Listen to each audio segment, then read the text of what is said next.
I will stick by it that I thought it was interesting the show attempted to. But it was a great episode. I was happy to get that episode after some of the others.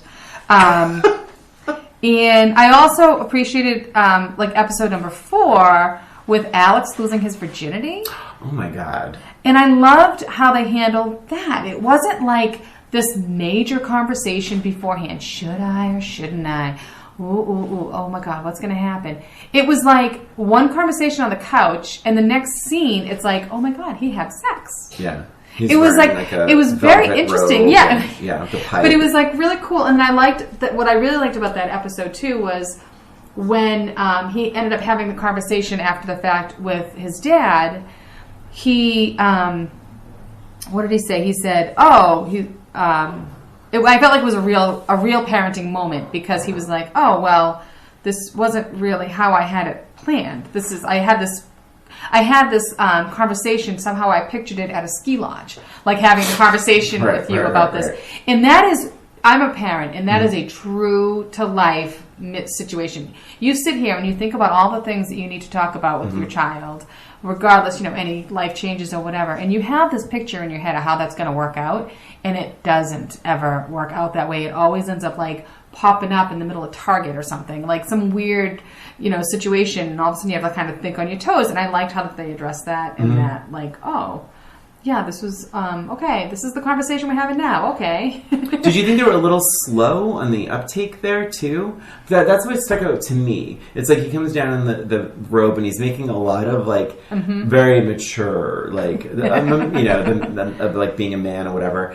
And it's like, that, to me, it's like in the parents who, like, grew up in, like, the 60s, and they're, like, sex and all. And I'm like, really, no one's picking up on what's going on? Like, he's dating this college girl. It just seemed like they would have picked up. They were very right slow away. in that. Yeah. But also, Alex is very quirky to begin with. Like, he's always being, doing something weird and true, different from them. I mean, clearly he's very different from them. And I think that maybe is why they were so slow, because it's just Alex being Alex, doing something strange again. And with that, I think now might be a good time to take a little break. Yeah. Sorry, I'm a little jolted by having 2 disagreements with you right in a row. Wow. I never thought family ties would be the controversial jumping the shark for us. What a controversial show we have here. So we're going to take a break. We'll be right back. We'll be right back. Hey there, it's Brian and Christina. We just wanted to take this break to thank you for listening to Old Roommates, the only podcast that revisits pulp culture through a middle-aged lens. Please subscribe to Old Roommates on iTunes, Spotify, and wherever you listen to podcasts. And give us a rating or review while you're there. And if you have any questions, comments, or observations, shoot us an email at oldroommatespod@gmail.com. And follow us on Facebook, Twitter, and Instagram at Old Roommates. Thanks for listening, and now, back to the show.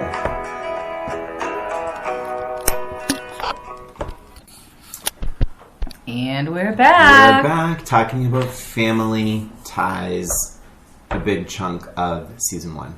Any final thoughts before we get into our questions? So I did want to talk a little bit about episode 3, which is so it's the episode where Jennifer, this 9-year-old girl, is having a birthday party.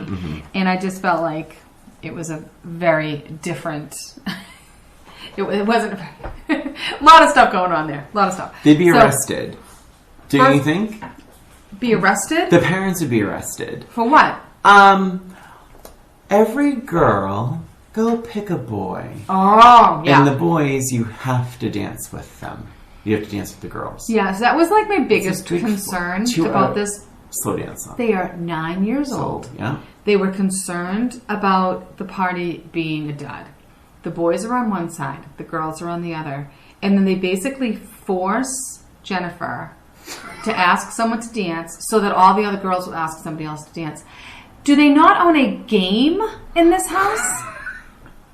Or could we not just have a nice rousing game of like Chutes and Ladders or something? Yeah. Yeah, I thought it was so weird. Like, why are you making them Turn this into like this sexual because thing. they went through all that trouble with the jukebox, Christina. Well, that's the it's jukebox, so disturbing. The costumes. Yeah. The fact that all of these kids came to the door. No, one parent dropped them off. They all just showed up on the doorstep. They opened up the door, and all these kids, 20 kids, come walking in. Now, one parent is to be found.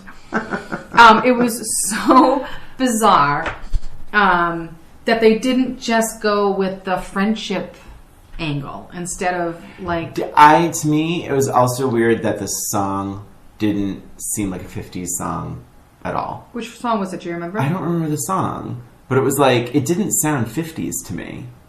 And I could be wrong, but I'm not sure. Revisit that. But like, I also was like, wait a minute, they're really making these kids, or they made Jennifer at least, like dance. And they're slow dance. It's not even like a sock hop. Like, you're talking about games, like Chutes and Ladders. Like, why not like be like, hey kids, let's actually have a fun dance and not a dance that is super awkward. It's just weird. Like, why do you need to slow dance? And how do they all know how to slow dance? Like hands above the waist and all that. Like who's leading? It was very disturbing. It's a little strange.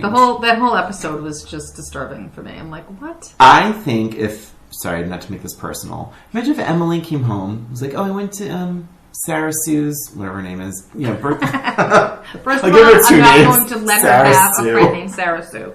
But Sarah Sue's birthday party. Oh, what'd you do? Every girl was forced to dance with a guy. We all had to pick a boy while to the dance, parents slow dance. stood and watched us. Yeah. Like, yeah, okay. In costume. Yeah, very disturbing. I just didn't like that episode at all. And then the other episode that I thought was good, I actually enjoyed, was the episode number 5, and that was when Steven's father came to visit, and it's been clear that they do not get along. And they talked, Steven talked about how they just can't even have one conversation.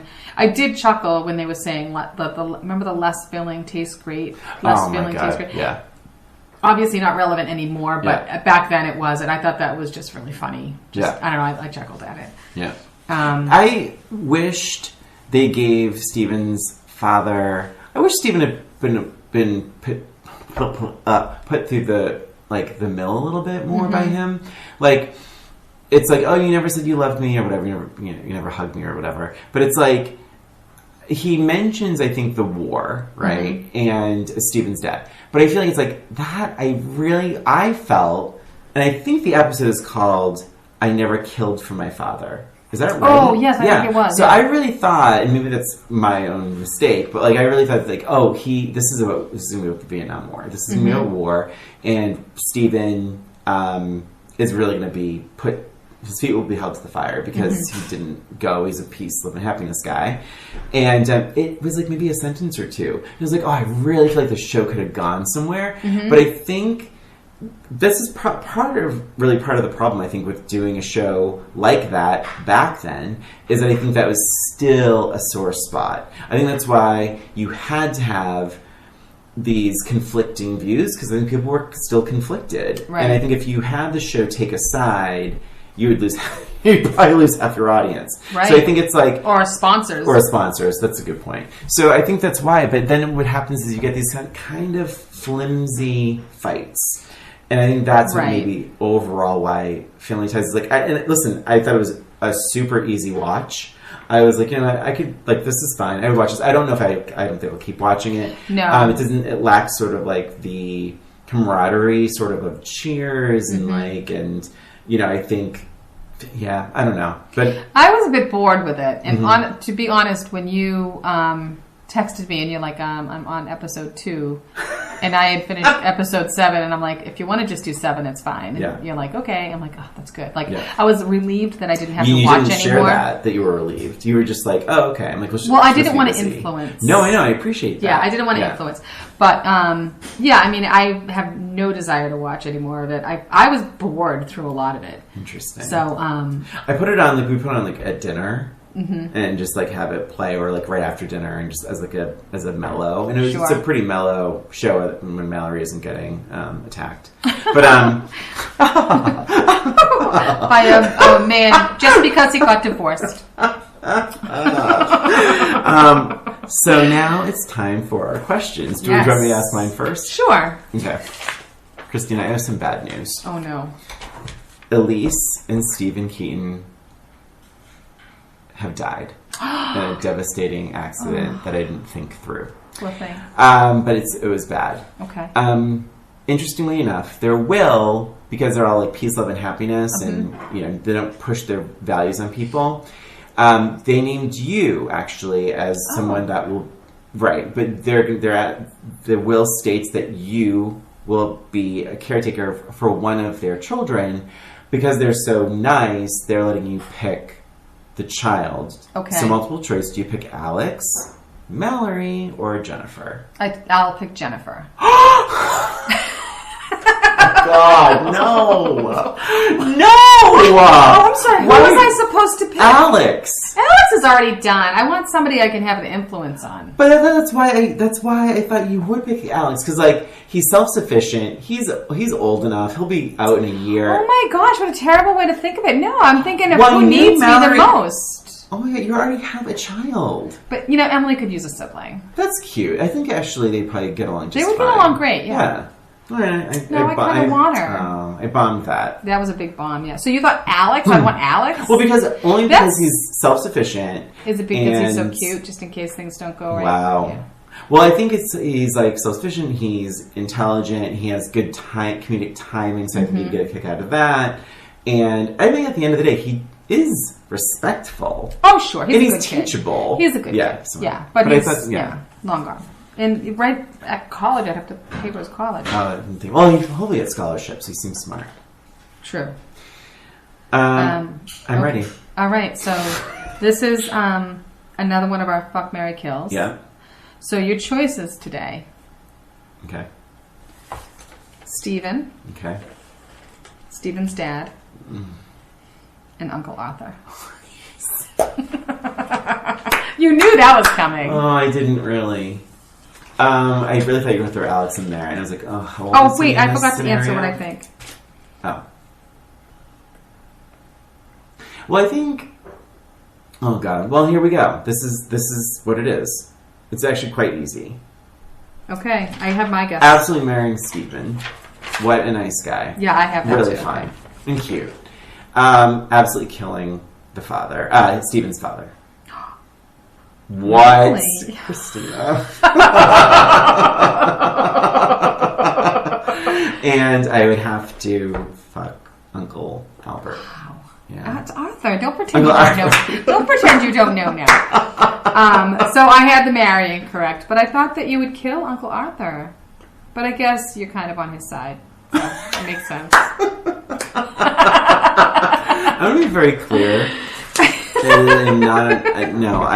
I feel free to send an email about any of this. I was completely clear that I loved Elise's speech. Yes. And yeah, I thought it's such an important episode. Yes. And I thought this show was ballsy for actually trying to give Arthur an excuse for his behavior. To me, it was shocking, and I appreciated that take. That's all. I think we've exhausted family ties. I think we have. Yeah. All right. This was a good time. It was a very good time. We fought and everything. It was great. I expect full apologies at the end of this episode. So great. Yeah. That's it for this episode. And that is it for us and for this episode of Old Roommates. Thanks for listening. Please subscribe to Old Roommates on iTunes, Spotify, Stitcher, and wherever you listen to podcasts. And give us a rating or review while you're there, please. If you have an idea for the show, a suggestion, or a comment, email us at oldroommatespod@gmail.com. And don't forget to follow us on Facebook, Twitter, and Instagram at Old Roommates. This is Christina. And this is Brian. Thanks again for listening. Till next time.